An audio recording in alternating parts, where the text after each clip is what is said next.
exoneration that contradicts what the special counsel found. It's a lie about what the special counsel found, but we should not be surprised that they lie anymore. And so you mentioned on Twitter you're going to ask the Attorney General to appear before the committee. Yes. Would you be willing to use subpoena powers if necessary? Sure.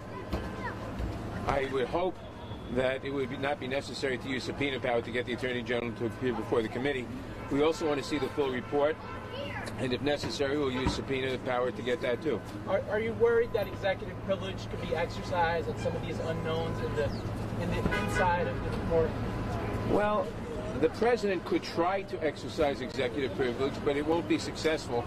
Executive privilege must be asserted by the president personally, and as the Nixon case in front of the Supreme Court, which was decided 9-0, pointed out, executive privilege cannot be used to shield or hide wrongdoing.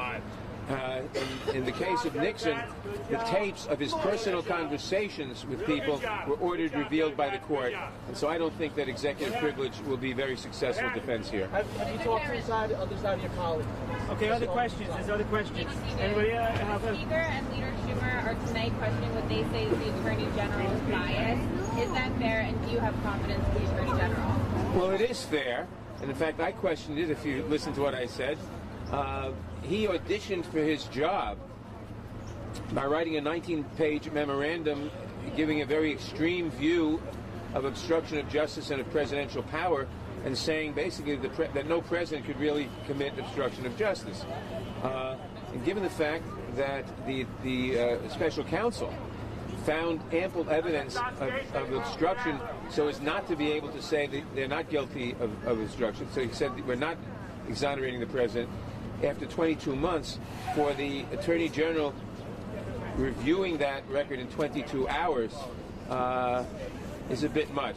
I would, in fact, wonder if the Attorney General pressured the special counsel into not making that finding so that he can make the finding. I'm not aware of any other case where an Attorney General made the decision on a prosecution or non-prosecution for obstruction of justice. When do you plan to brief on the conclusions of that he found beyond what's in the summary? No, all we have is the letter. And what does it give you any concern now in terms of where the party should move forward? Do you think that will you move forward with impeachment proceedings?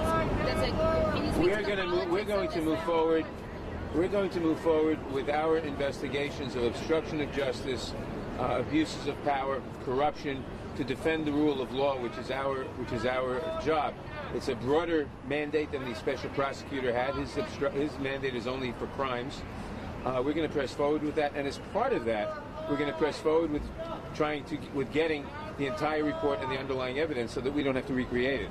One last question. One last question. Somebody else. Question over there. Last question. So the report found that he's not fully exonerated. What does that mean? What's the next step if he's not exonerated? It meant that the special prosecutor said that there was a lot of evidence which would lead one to think he should be indicted, and evidence to the contrary, and that he didn't make that decision. Now, it's, as far as I know, unprecedented for a special prosecutor not to make that decision one way or another, one way or the other, and certainly unprecedented for an Attorney General to arrogate to himself that decision, and certainly unprecedented for an Attorney General who campaigned for the role by saying presidents can hardly ever commit obstruction of justice. All right, thank you very much, everybody. Okay, go. Live coverage from the Upper West Side of Manhattan. They're the chairman of the House Judiciary Committee. This is C-SPAN. We're going to get you back to our Road to the White House coverage.